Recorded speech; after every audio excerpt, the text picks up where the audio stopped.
For our question number 5, find the equation of the tangent line to the curve y is equals to 2x squared plus 3 at that parallel to the line 8x minus y plus 5 is equals to 0.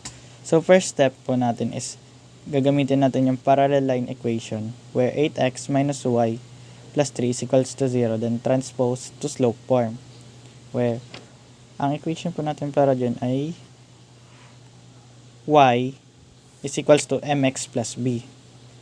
So, mangyayari po, copy po muna natin to. 8x minus y plus 3 is equals to 0.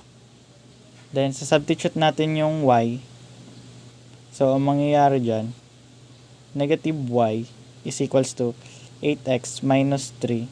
Then, multiply both sides by negative 1. Where y is equals to 8x plus 3. The second step po natin is derive the equation where y is equals to 2x squared plus 5. So, hanapin po natin dito yung dy over dx which is equivalent to 4x.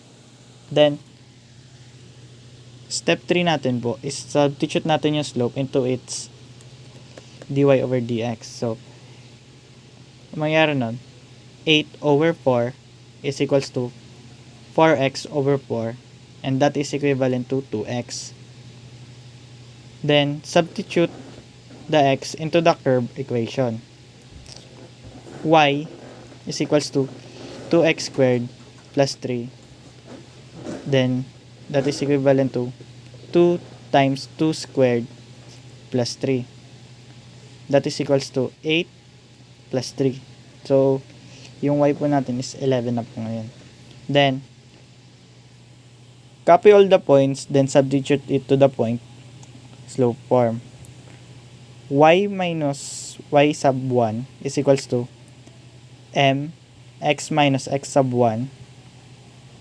And this is our points po, 2 and 11. Then, ang slope natin ay 8. So, y, ito na po yung y sub 1 natin which is 11.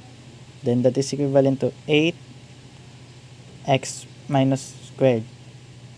Then, y minus 11 is equals to 8x minus 16. Then, ito na po yung mangyayari. Iaano po natin yung y equals 0 equals 8x minus y minus 16 plus 11. Then, dito na po tayo where 0 is equals to